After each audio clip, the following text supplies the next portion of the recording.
अजित पवारांच्या मृत्यूनंतर राष्ट्रवादी जिल्हाध्यक्ष अभिजित नाईक यांनी काय प्रतिक्रिया दिली पाहूयात.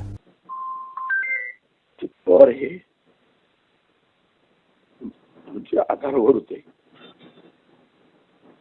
सर्वसामान्य जनतेला न्याय देणारा नेता होता. गेली 30 वर्ष पवार कुटुंबियांशी माझं नातं होतं, परंतु अजित पवारांची जे नातं होतं ते एक वेगळ्या प्रतीचं होतं.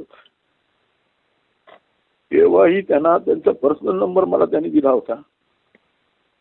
संघटनासाठी जी काय अडचण असेल ती मला केव्हाही सांग. अनेक लोकांची कामं आपण त्यांच्या माध्यमातून सिंधुदुर्ग जिल्ह्यात केली आहेत आणि आज न भरून निघणारी पोकळी आमच्यात निर्माण झाली आहे. आमचा आधारवडच गेल्यामुळे आम्हाला फार कठीण प्रसंगातून जावं लागणार आहे. आणि महत्वाचं म्हणजे सर्वसामान्य जनतेचा नेता होता तो. आज आम्हाला आमचे अश्रू फार अनावर झालेत आणि आमचं सोडत पण त्या पवार कुटुंबियांवरती काय प्रसंग आला असेल ह्याची आपण करू शकत नाही. एक महाराष्ट्रातल्या राजकारणात फार मोठी पोकळी निर्माण झाली.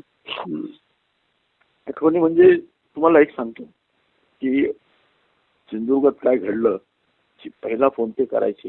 गेल्या 3 वर्षात मी जिल्हाध्यक्ष म्हणून त्यांच्या नेतृत्वाखाली काम करतो. त्यांनी मला जिल्हाध्यक्ष केलं आणि सिंधुदुर्गात कुठेही काय प्रसंग घडला, मध्यंतरी महाराजांच्या पुतळ्याच्या बाबतीत प्रसंग घडला, मला त्यांनी विचारलं काय करू आधी. मी एक भेट देतो.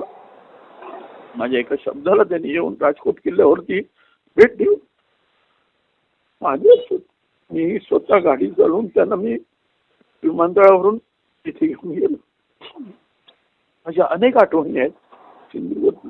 निधीच्या बाबतीत म्हणा किंवा कुठल्याही बाबतीत ते अर्थमंत्री आहेत होते, त्यांनी कुठेही कमतरता भासू दिली नाही. त्याचबरोबर आमच्या सर्व कार्यकर्त्यांना पदाधिकाऱ्यांना ते सन्मानाची वागणूक द्यायची. आम्ही कित्येक वेळा पूर्ण जिल्हा कार्यकर्त्यांनी त्यांना जाऊन भेटून आलेलो आहोत. त्यामुळे फार कठीण प्रसंग आमच्यावरती ओढावलेला आहे. काय बोलावं काय काय करावं हे सुचत नाही.